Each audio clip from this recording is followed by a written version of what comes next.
예, 반갑습니다. 유상입니다. 예, 5월 17일 화요일 시사공감을 진행하도록 하겠습니다. 예, 오늘부터는 조금 진행 방식을 바꾸겠습니다. 예, 이런저런 시사보다는 우리가 조금 관심 있게 정리해야 될 주요 시사 중심으로 이야기를 정돈하도록 하겠습니다. 자, 일단 전 세계적으로 미국발 빅스텝의 여파가 이제 조금씩 폭풍이 되어 가고 있습니다. 우리 사회에도 상당히 큰 충격으로 다가올 것 같은데요. 글쎄요. 지금 나라 재정은 거들이 나 있는 상태에서 이 새로운 파고가 밀려오고 있습니다. 예, 고금리 있죠. 소위 말해서 고금리 쇼크. 예, 이 지금 가계부채, 그다음에 코로나 사태 장기화로 인해서 특히 문재인 정부 때 정치 방역을 계엄 수준으로 그렇게 마구잡이로 집행함으로 해서 에, 이 영세 자영업자들이 상당히 소상공인들하고 어려움에 처해 있습니다. 지금 부채가 예사가 아니죠. 가계 부채가 지금 현재 1,900조 정도가 되고, 이 중에는 이제 부동산, 문재인 정부 때의 부동산 실정으로 인해서 집값이 천정부지로 뛰면서 영끌 투자 2030 세대들 예, 영혼을 죄다 팔아서 투자한다라고 하는, 네, 빚내서 집 사고 주식 투자한 2030 세대의 타격이 크지 않을까라고 우려가 되고 있습니다. 어쨌든 이 가계부채가 1,900조, 그 다음에 이제 자영업자들요, 코로나 대출이죠, 소위 말해서. 이게 이제 상환 연기만 받은 상태고 빚 탕감은 되고 있지 않은 상태입니다. IMF 때는 빚 탕감도 하고 했죠. 그런 수준의 조치가 필요할 수도 있지 않을까 하는 그런 상황입니다, 지금. 예, 신임하는 총재, 이창용 총재조차도 금리 대폭 인상이 필요하다. 한미 간 우리가 이제 우리나라에서 자금을 조달하는 게 뭐 국내 통화량 관리도 있지만 주로는 이제 미국이죠. 주요 선진국들, 미국, 영국 이런 나라에서부터 싼 이자로 돈을 들여와 가지고 약간 거기에 이자율을 붙여서 시중에 푸는 거거든요. 네. 예전에는 장기신용은행법에 따라서 장기신용은행이 있었습니다만 이게 IMF 때 구조조정이 되면서 국민은행하고 통폐합이 돼버리고 산업은행으로 일부 기능이 가버리고 이렇게 돼 있는데, 이전에 그 장기신용은행이 이제 전문적으로 하던 그 기능이 지금 우리 사회에 없습니다. 그게 이제 우리 소위 이전의 경제개발, 산업화 시절 때 경제개발을 받쳐주는 중요한 소위 창고였는데, 요즘 그런 기능이 충실하지 않은 것 같아요. 이게 자꾸 정책 자금으로 휘둘리면서 오히려 그런 기능이 좀 많이 좀 희미해진 거 아닌가 싶은데, 어쨌든 지금 현재 이 금리 파고가 만만치 않습니다. 미국에서 빅스텝 이러면서 허리띠를 졸라매 버리니까 금리가 뛰기 시작하는데, 우리가 이게 지금 미국하고 한미 간 금리 격차가 1% 수준이라는 거예요. 자, 이렇게 되면 어떻게 될까요? 자금이 빠져나가죠. 우리 주식 시장에서 자금이 빠져나갑니다. 그러면 주가가 폭락하게 되고, 지금 그렇잖아도 루나가 58조 원이 증발했다 등등 하면서 지금 시끄럽잖아요.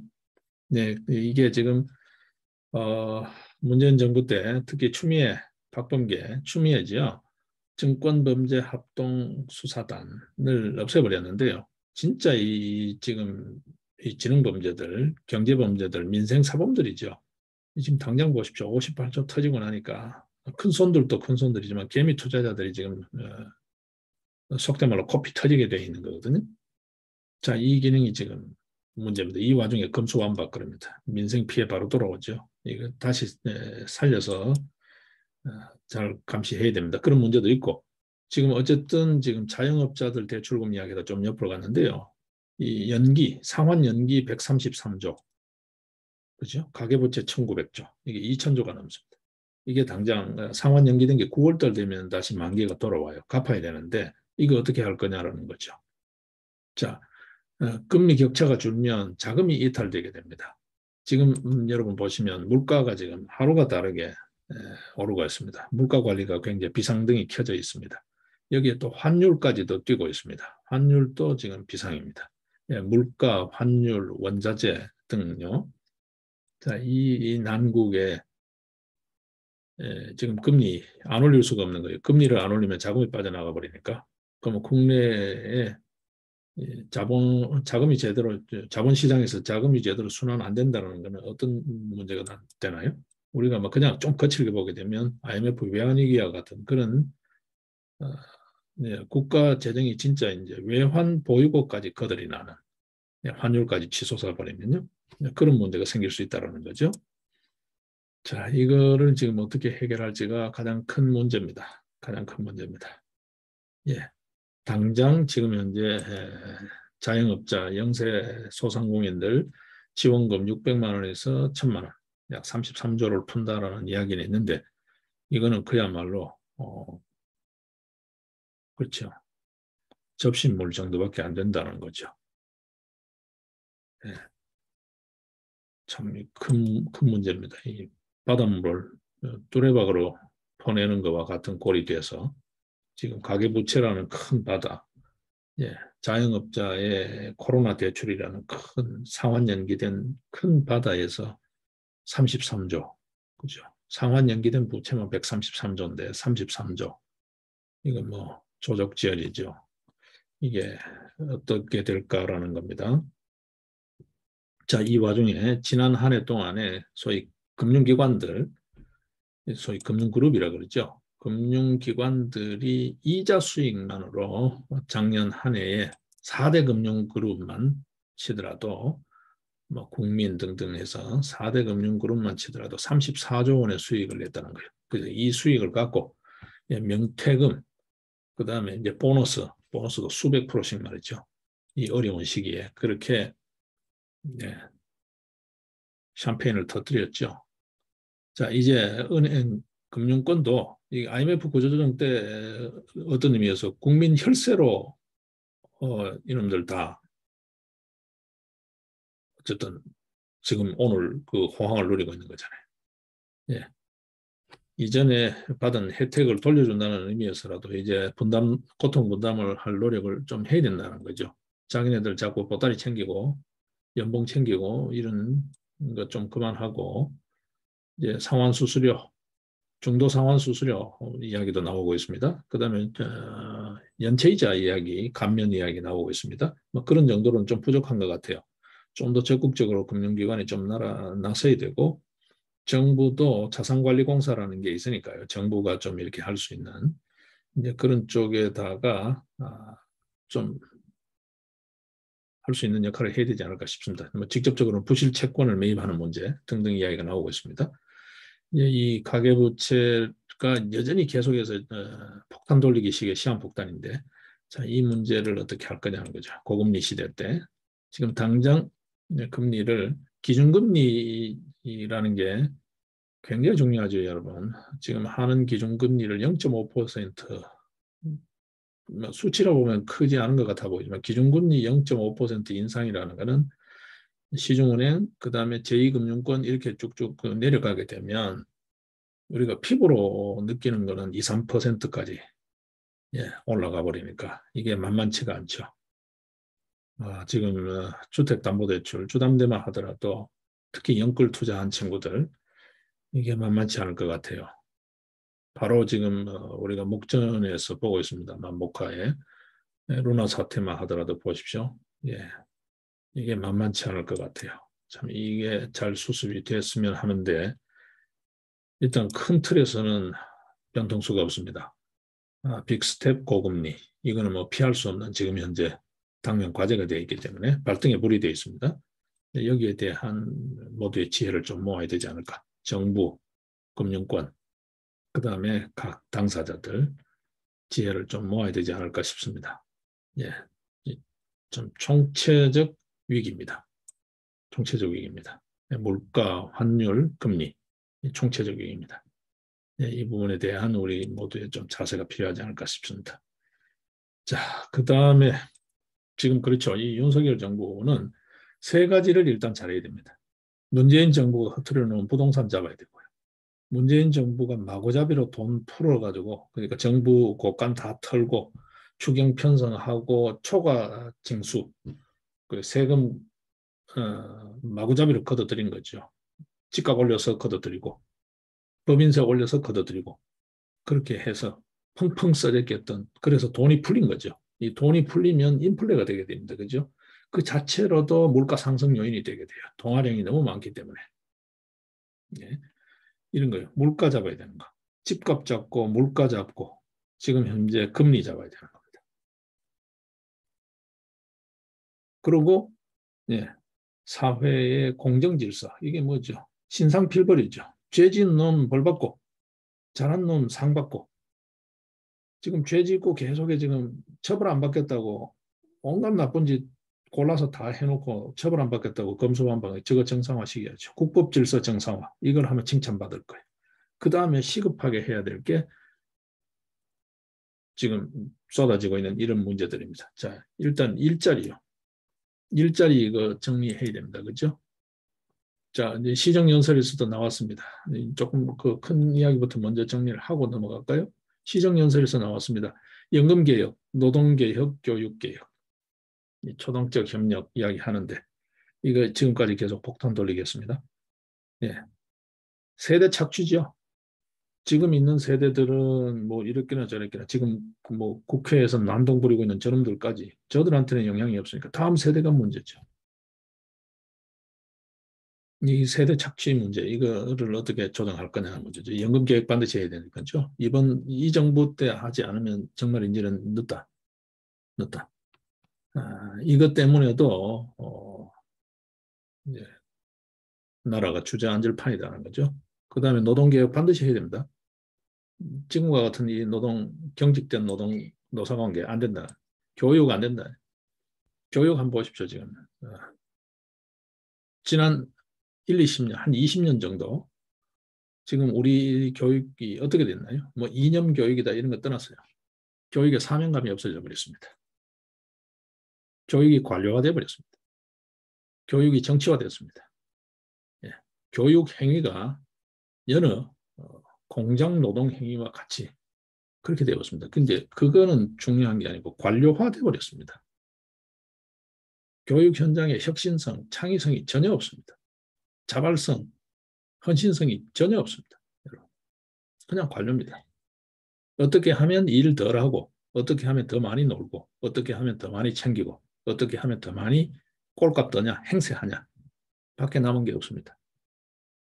여러 명분을 들이대지만 뭐 전인교육이니 애들의 자율성, 창의성이니 그렇게 여러 명분을 들이대지만 교사의 교육 활동 자체를 점점 안 하는 쪽으로 점점 아이들을 자유방임형으로 풀어놓는 형식으로 교육에 대한 교육 철학이 없어졌다고 해도 과언이 아닐 것 같아요. 저는 그렇게 봅니다. 개인적으로. 여러 경로를 통해서 저 개인적으로는 그렇게 보고 있습니다. 교육 바뀌어야 된다. 교육 구성원들의 생각도 바뀌어야 되지만 시스템도 바뀌어야 된다. 지금과 같은 이런 시스템은 안 된다는 거예요. 자, 마침 뭐 지방선거 이야기 나오고 있습니다, 여러분. 지방선거 한번 보십시오. 올해 6일 지방선거 지금 현재 예비후보 등록한 사람을 보더라도 경쟁률이 평균 경쟁률 1.8대 1입니다, 여러분. 2014년도 경쟁률이 제일 낮았다고 하는데 지금까지 2.3대 1이었어요. 네. 이렇게 되니까 무투표 당선이 무더기로 쏟아지는 거예요. 무더기로요. 우리가 이 지방선거 한 지가 얼마 됩니까? 불과 얼마 되지 않는 데 비해서도 지금 무투표 당선, 그러니까 투표할 필요 없이 그냥 입후보만 하면 당선되는 거예요. 그런 정도로 이제 국민들의 관심이 없는 거예요. 입후보를 안 한다는 것 자체가 뭐 투표는 둘째치고 입후보를 안 하니까요. 관심이 없다는 거예요. 이런 소위 지방선거, 지방자치제 언제까지 계속 할 거냐라는 거죠. 이어다가 또 이제 기생하듯이 주민자치라면서 이상한 주민자치도 아닌 주민자치요. 자율방범대 같은 주민자치. 그게 또 끼어들어가지고 또 뭐 이렇게 예산 축내려고 촉수를 내밀고 있어요. 이거 싹 물갈이 해야 된다 생각을 합니다, 여러분. 여러분 생각은 어떠신지 모르겠습니다. 지방선거, 지방자치제 전체적으로 재검토해야 된다. 전면 재검토해야 된다는 게 제 생각입니다. 예, 뭐 좀 표현이 그렇습니다만 여러 검토를 해야 되겠지만 그냥 이해를 하자면 단순 간명하게 임명제로 가자. 전문 직업 어, 공무원제, 직업 공무원제를 명확하게 하자라는 거죠. 뭐 고시제도 이런 거 다 없애고 너네 할 것 없이 전부 다 구급 공무원으로부터 출발해서 가게끔 그렇게 하고 중앙지방 순환 보직하는 지금 한번 보십시오. 지자체 되면서 특히 지방공무원 같은 경우에는 그 지역에만 있어요. 그러다 보니까 이 소멸지자체와 같은 이런 지자체에서는 말이죠. 하다못해 뭐 군수시장조차도 그 지역 출신만 있다가 보니까 뭐 그 지역 출신이라서 질이 떨어진다는 표현은 좀 그렇습니다만 좀 뭐라 그럴까요? 큰 물에서 놀아보고 스케일 있게 좀 참신한 아이디어로 이렇게 수혈을 할 수 있는 그런 구조가 없다고. 닫힌 구조 속에서 계속 고인물이 썩듯이 그렇게 돌아가고 있다고. 이거 바뀌어야 된다고 생각해요. 그래서 직업공 문제를 살리자라는 거 하고 그 다음에 임명제와 비슷한 그런 뭐 합리적인 방안이 있을 거예요. 그런 방안을 찾아서 정말 이거 좀 검토를 제대로 해야 되겠죠. 해가지고 지금과 같은 이런 어떤 민선 지자체 방식의 이런 방식은 척결해야 된다. 이게 국가적 낭비다. 선거가 너무 많다라는 거예요. 또 선거 소송도 너무 많고요. 소송도 너무 많고 잡음도 너무 많고 민심도 너무 위반되고요. 한번 가보십시오. 선거 한번 하고 나면 동네마다 골골마다 다 서로 원수가 됩니다. 서로 패가 갈려가지고 네 편 내 편 패가 갈려가지고 시골 인심이 동네 인심이 지역 인심이 말이 아닙니다. 이거 바뀌어야 된다. 참 바꿀 게 많죠. 자, 일단 개혁 이야기하다 거기까지 갔습니다. 연금 개혁 반드시 필요합니다. 지금 연금 개혁 이거 하지 않으면 다음 세대들 깡통 찹니다, 여러분. 예? 지금 세상은 저만큼 달려가고 있는데 우리 교육은 지금 자 6, 70년대로 뒷걸음질 치고 있습니다. 말은 뭐 혁신, 자율, 창의 그러는데 전혀요. 이거는 방임주의죠. 방임주의죠. 제가 봤을 땐 방임이라고 봅니다. 교사가 이렇게 바뀐 시절에 맞게끔 치열하게 연구 노력하고 해야 되는데 교사가 애들한테 맡기는 거예요. 학부모한테 맡기는 거예요. 그 같이 하죠요. 교사의 전문성은 어디 가는 거예요? 지금 진짜 뭐 각 파트별로 눈에 불을 켜고 내쳐 달려 또 시원찮을 판에 자꾸 학부모 탓. 이게 여러분 흡사 보시면 대치동 좀 표현이 그렇습니다만 대치동 학원의 특징이 뭐냐 하면 학생의 책임이 되게끔 학부모 책임이 되게끔 궁극적으로는 그렇게 다 책임을 떠넘기는 구조거든요, 여러분. 숙제 많이 내고. 그러고 뭐 한두 문제 쪽집게 뭐 이야기하는 그런 정도입니다. 이게 좀 비유가 좀 그렇습니다만 이 부분은 뭐 상당히 예, 뭉뚱그려진 비유라고 보시고 우리 지금 일선 학교들 교사들 행태들 한번 보십시오. 교육 행정 문제고 교육 정책이 문제고 전부 다 남 탓이야. 교사가. 학부모 탓이고 학생 탓이고 시설 탓이고 예산 탓이고 이거 지금 안 됩니다. 너무 관료화되고 너무 정치화되어 가지고요. 안 돼요. 예. 뭐 이제는 교육자도 노동자라 그러니까 교육 노동자들 혁신이 필요합니다. 교육 개혁이 반드시 필요합니다. 지금 현재 기술 진보, 사회 진보에 전혀 못 따라가고 있잖아요. 지금 일선 교사들 마인드가 따라가나요? 글쎄요. 저만 그러나요? 교재 연구보다가는 자기 개인 놀러 가는 스케줄 짜기 바쁘던 게 더 많아 보여요. 제가 보는 바로는. 뭐 그런 사람만 제 주변에 있는지는 모르겠는데 교재 연구 그렇게 치열하게 하는 사람 보지 못했습니다.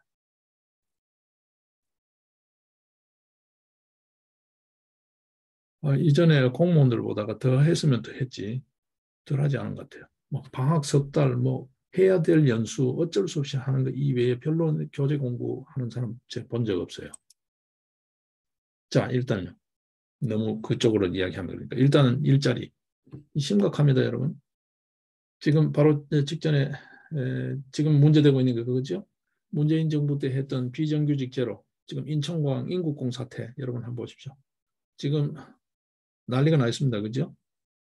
예, 공항공사 사장 2명 그 해프닝에 이어서 지금 현재 소송이 들어가서 지금 난리가 나 있습니다. 여러분 보시면 아시다시피. 예? 지금 문재인 정부 5년 동안의 비정규직 숫자가 얼마나 폭증했습니까? 비정규직 제로라 그랬는데 640만 명이었어요. 문재인 정부 들어서기 직전에. 예. 2016년 8월까지만 해도 640만 수준의 비정규직이 문재인 정부가 손 놓을 조금 마지막에는 아예 통계조차도 그렇게 뭐 공개되지 않았습니다만 수치도 막 조작하고 이래버려서 2021년 8월 기준으로만 하더라도 806만 명, 170만 정도가 약 170만이 늘어났습니다. 비정규직 제로라고 했는데 오히려 비정규직이 170만이 늘어났어요. 네. 그리고 전체 임금 근로자 비중이 33%에서 38%로 5%가 늘어났어요.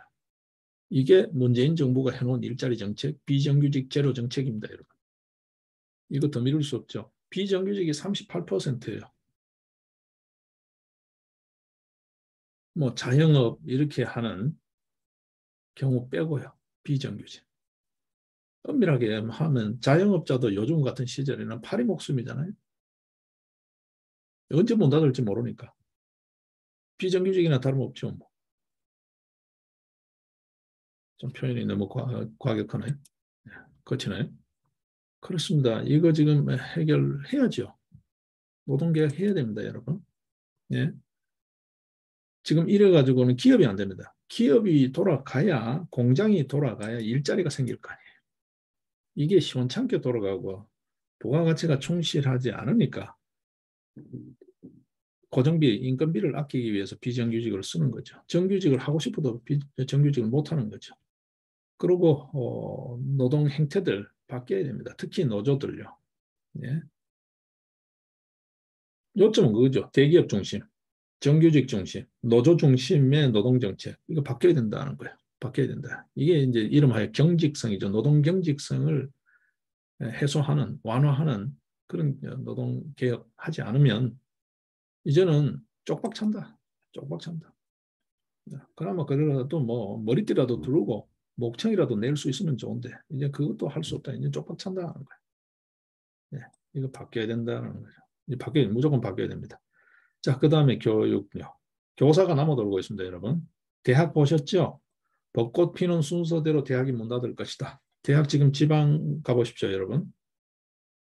예, 이 판국에 뭐 문재인 정부 때 한전공대까지 만들어놨습니다. 한전 적자가 지금 분기에 8조까지 치솟는데 지금 자회사를 매각해도 이게 수습이 되나 안 되나 할 정도로요. 한전의 수익 구조가 지금 많이 예전과 달라졌다고 해요. 지금 뭐 탈원전에 해서 풍력 뭐 등등 이런 거 전기 사줘야지요. 한전이 돈 만들 데가 별로 없어요. 그런데다가 지금 집만 안겨놨어요. 한전공대 저거 아마 없어질 거예요. 이전 정권이 내려 누르니까 눈치 보고 지금 해놓은 거지. 저거 못 갑니다. 돈이 있어야 가죠. 예, 뭐 이름하여 뭐 그런 건데. 자, 일단 초중고만 하더라도 지금 보십시오. 지방자치제, 지방 중소도시가 다 지금 없어지는데, 농어촌이는데 뭐 학교 없어질 수밖에 없죠. 애가 없으니까. 교사가 남아 돌아요. 대도시에 지금 전부 다 놀면서 월급 줄 거예요. 일단 교사 남아 돌아요. 이거 어떻게 할 거냐는 거죠. 뭐 명퇴를 시키든 해야 될 거 아니에요. 교사가 이제는 철가방이 아니에요, 이제. 교사도 이제는 그야말로 보따리 장사예요, 여러분. 학원 강사나 교사나 뭐 조금 더 뭐 나은 것 같으나요? 별 차이 없습니다, 여러분. 학원 강사만큼 교재 연구 치열하게 안 하잖아요, 여러분. 학교 교사들. 굉장히 권위적이죠. 자, 이제 이래 되면 소위 말해서 폐교가 도미노 현상이 빚어질 건데 대학부터 해서 대학 쓰러지고 고등 쓰러지고 중학, 초등 쓰러질 거잖아요. 네? 남아도는 교사 어떻게 할 거냐는 거죠. 그리고 대학이 이렇게까지 무기력하면 이거 어디다 쓰겠냐라는 거죠. 네? 이제는 동남아, 중국 이런 데 애들조차도 우선순위가 아니에요. 한국에 유학 오는 게. 갈 데 없으면 오는 게 한국이에요. 이렇게 무기력한 경쟁력 없는 대학. 이게 될까요? 이게 왜 그럴까요? 관치 교육을 해온 거죠. 네. 어떤 의미에서 교육부를 없애야 교육이 산다. 교육청을 없애야 교육이 산다. 일선 학교 교육이 산다. 하는 거죠. 그런 이야기가 나올 정도로 예, 정치 행정이 일선의 교육 위에 군림하는 이 구조. 이거 해소해야죠. 해소해야죠. 연금 문제는 뭐 워낙 많이 이야기하니까 여러분들 더 잘 아실 테고 그죠? 2055년 되면 기금이 완전 바닥난다. 90년생 이후로는 못 받는다는 이야기니까 일단 국민연금만 하더라도 예. 거기다가 뭐 건강보험 등등등 연기금들 있죠. 이게 전부 다 지금 문제가 많습니다. 그죠? 예. 정도는 해야 됩니다. 그리고 이 국민연금 연기금 투자 때문에 자본시장이 심대하게 왜곡되고 있어요. 여기저기 예, 지분 투자를 하다가 보니까 그리고 기업 지배구조 자체도 의사결정 구조 자체도 상당히 왜곡되고 있습니다. 이거 연기금 투자 개혁해야 됩니다. 그죠? 네, 해야 됩니다. 자, 저출산 문제가 이제 파장이 미치는 교육 문제, 노동 문제예요.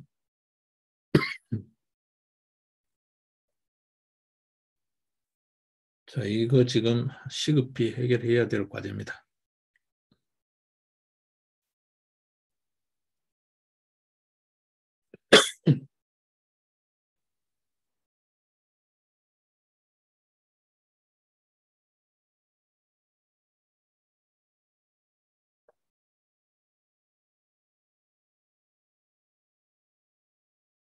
자, 일단 뭐 그런 문제요.